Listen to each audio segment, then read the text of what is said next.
दोस्तों, स्वागत है आपका आशी स्टोरी वर्ल्ड यूट्यूब चैनल पर। आज की कहानी है तवायफ की बेटी। रात करीब 11 बजे ज्योति पढ़ते हुए बोर हो रही थी। किताब कॉपी एक तरफ रख थोड़ा माइंड फ्रेश करने के लिए पहली मंजिल की बालकनी में आ गई। अचानक उसकी नज़र घर के मुख्य द्वार पर गई। देखकर वो बुरी तरह सकपका गई। उसके पिता विजयराज किसी औरत को दरवाजे पर छोड़ने जा रहे थे। एक हरा बदन, खूबसूरत चेहरा, लेकिन चाल में थोड़ी हड़बड़ाहट और जल्दबाजी साफ नजर आ रही थी। विजयराज ने उसे बाहर भेज चारों तरफ देखा और गेट बंद कर लिया। उन पर नजर पड़ते ही ज्योति वापस कमरे में आ गई थी और पर्दे के पीछे छिपकर सब देख रही थी। अब तो ज्योति की आंखों से नींद उड़ गई। बिस्तर पर लेटकर करवटें बदल रही थी। वो बार बार यही सोच रही थी कि ये औरत कौन थी, आधी रात को पिताजी के पास क्यों आई थी, पिताजी का इससे क्या संबंध है। सोचते सोचते रात गुजर गई।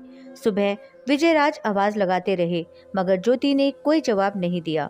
विजयराज को लगा रात को देर तक पढ़ रही थी, सो रही होगी शायद। उधर ज्योति अपने सवालों में उलझी थी।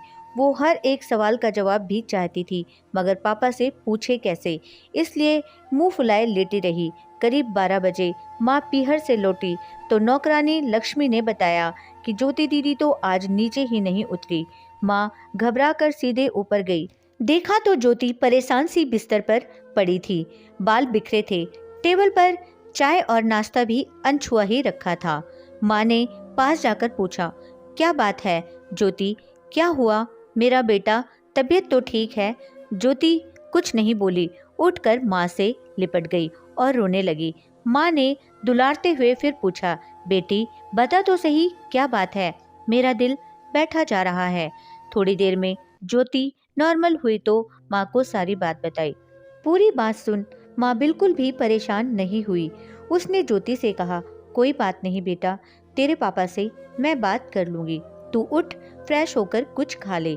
शाम को विजयराज जब घर लौटे तो माँ ने उनसे कुछ बात की। दोनों परेशान हो गए।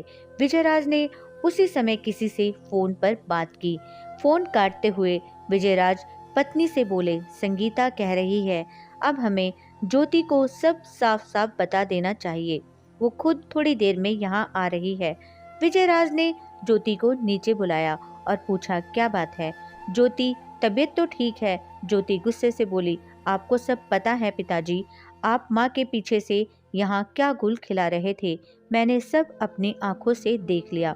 विजयराज शांत स्वर में बोले, देखो बेटा, जैसा तुम समझ रही हो वैसा कुछ नहीं है।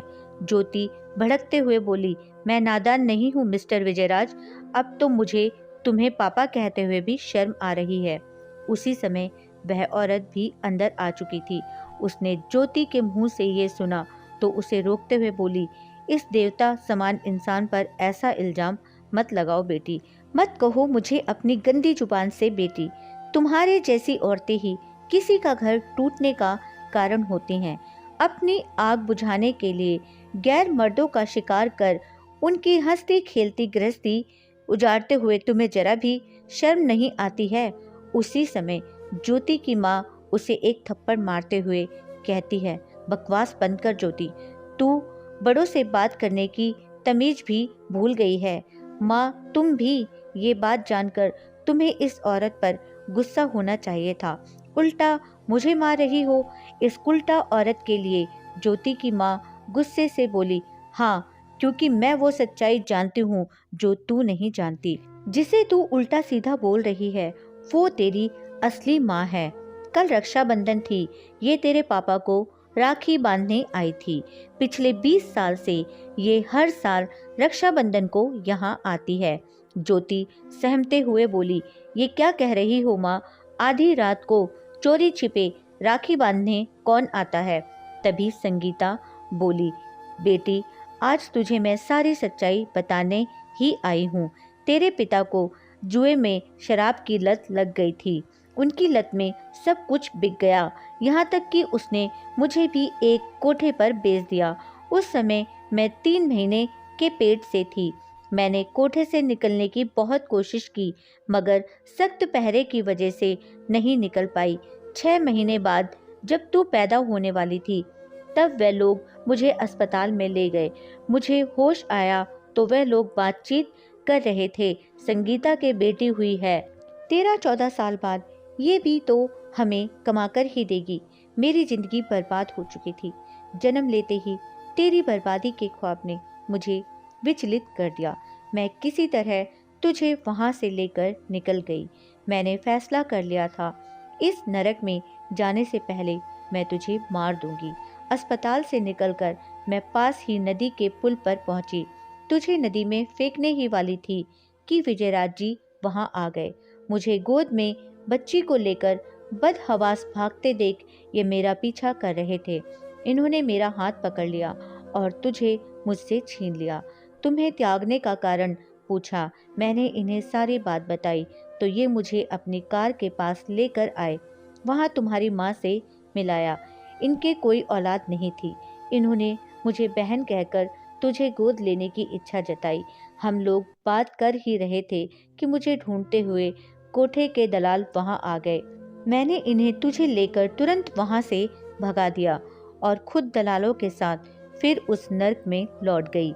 जाते हुए विजयराज जी मुझे अपना कार्ड दे गए। जब भी बेटी को देखने की इच्छा हो मुझे फोन कर लेना। तुम्हें नहीं पता, पर मेरी इच्छा पर ये कई बार तुझे पार्क में लेकर आते, जहां मैं तुम्हें दूर से देखा करती थी। बेटी, अगर ये नहीं होते तो आज तुम्हारी पहचान तवायफ की बेटी होती और तुम भी उस नरक में हवस के भूखे भेड़ियों के हाथों नौची जाती। विजयराज जी जब तुम्हें पहली बार मुझे दिखाने पार्क में लाए थे, इत्तेफाक से उस दिन रक्षाबंधन थी। उसी दिन पहली बार मैंने इन्हें राखी बांधी थी। तब से अब तक मैं हर रक्षाबंधन को आधी रात इन्हें राखी बांधने आती हूँ। हाँ, मैं एक तवायफ हूँ, इसलिए चोरी छिपे आती हूँ ताकि मेरी वजह से एक शरीफ आदमी पर कोई कीचड़ ना उछाले। पर आज मेरी बेटी ने ही इतना कह संगीता रोने लगी। ज्योति उसे बाहों में भरकर बोली, मुझे माफ कर दो माँ, मुझे माफ कर दो पिताजी। मैंने आपके त्याग और तपस्या को बदनाम करने की कोशिश की। दोनों ने ज्योति के आंसू पोंछते हुए उसे गले लगा लिया। दोस्तों, यह थी हमारी आज की कहानी। उम्मीद करती हूँ आपको पसंद आई होगी। आपका क्या कहना है इस कहानी के बारे में, हमें कमेंट करके जरूर बताएं।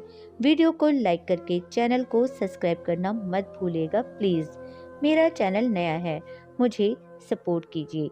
आपका कीमती समय देने के लिए दिल से शुक्रिया।